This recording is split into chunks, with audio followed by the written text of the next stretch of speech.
In 1999, a small studio called Visual Concepts released a basketball game called NBA 2K. It was an underdog, a challenger to the dominant NBA Live franchise from EA Sports. 20 years later, NBA 2K had won so completely that EA Electronic Arts completely cancelled NBA Live.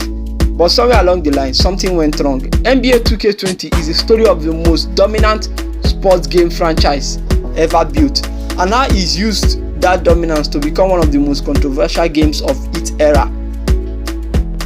The NBA 2K franchise was built on one purpose, on one principle: authenticity. When NBA Live prioritized arcade accessibility, 2K went to be deep. Real player tendencies, real coaching schemes, real arena atmosphere, the sound of speakers on hardwood, the swish of nets, the roar of specific home crowds.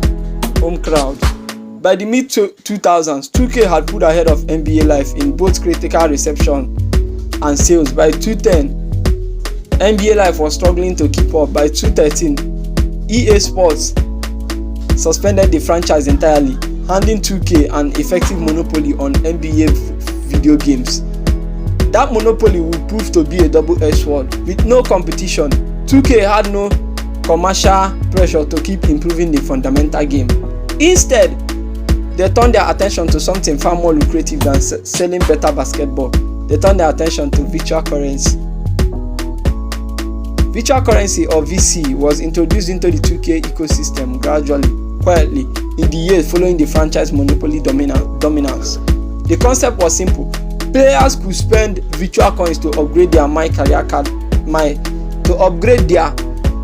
players attributes, buy cosmetic items, and progress faster. Virtual coins could be earned through gameplay or purchased with real money. In early implementation, the earn rate was reasonable. Players who put in the time could upgrade their player without spending extra. But over successful annual releases, 2K Sports began tightening the earn rate. Grinding became slower. Upgrades became more expensive. The gap between a free-to-grind player and a player who spent money became wider.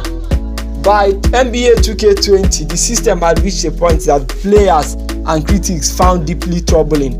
A fully upgraded My Career player required either hundreds of hours of grinding or hundreds of dollars of real money, and the method used to sell that currency crossed a line that many felt were beyond gaming into something far more serious.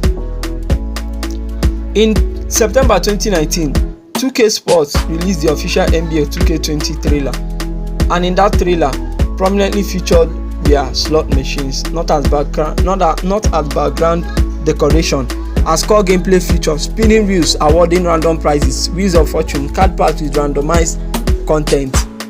The gaming community reacted with outrage. Parents groups raised alarms. Legislators in multiple countries who had been scrutinizing loot boxes and gambling mechanics in games pointed directly at the NBA 2K20 trailer as evidence. Belgium and the Netherlands had already banned loot boxes in games following investigations into FIFA Ultimate Team mode. The NBA 2K20 trailer landed in the middle of the ongoing legislative storm. 2K Sports faced the accusation directly. Their game was teaching children to gamble.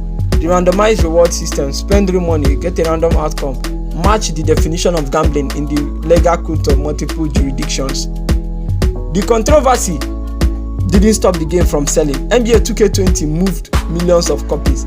The My Team and My Career modes generated enormous revenue from microtransactions, but then it damaged trust, and it started a conversation about sports gaming that hasn't stopped.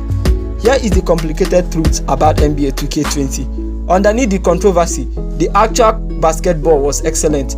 The uncut gameplay was the most refined in the franchise history. Player movements, shot mechanics, defensive AI, and the real NBA authenticity, they are all at series high. Then My Career story mode, starring the players' created career alongside celebrity cameos, was genuinely entertaining if overproduced. The Neighborhood, 2K's open world social hub where players could walk between courts, shops, and events, was ambitious and immersive in ways no sport games had attempted before. NBA 2K20 was purely as a basketball simulation remarkable, but the business model wrapped around it made the remarkable basketball inaccessible without either extraordinary time investment or real money spending. A game could be brilliant and exploitive simultaneously. NBA 2K20 proved it. NBA 2K20's controversy didn't change much in the short term. Every subsequent release, 2K21, 2K22, 2K23, maintained similar monetization structures. Prices for next generation versions increased. The virtual coin grind remained steep. Microtransaction revenues continued growing, but the long-term impact was real. NBA 2K20 became a reference point in the gaming industry's ongoing conversation about predatory monetization, the use of psychological techniques borrowed from gambling to maximize spending in games, particularly among younger players. The game scored 2.2 out of 10 in users' reviews on Metacritic at launch, one of the lowest user scores ever recorded for a major sports franchise release.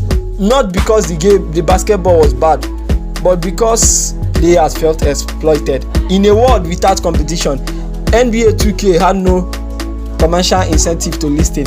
But the conversation is first about what game publishers owed their players, about the ethics of randomized monetization, about the line between engagement and exploitation is one the entire industry is still having. NBA 2K20 is not the villain of the story, it is a symptom of what happens when a great game is handed a monopoly, and the people who make it stop asking what's best for the players and start asking what's best for the quarterly report. NBA 2K started as the underdog that cared more about basketball than anyone else. It won because of that care, and then with no one left to compete against, it forgot why it won. The best sports game ever made, and a cautionary tale about what happens when excellence meets monopoly. If this made you think differently about sports game in general, like, subscribe and tell us, do you still play 2K? As for me, I still play NBA 2K20 on my Android. Hopefully when I'm able to afford a PC build, a gaming PC build, I can now install the PC version. Well, thanks for watching. See you in the next video.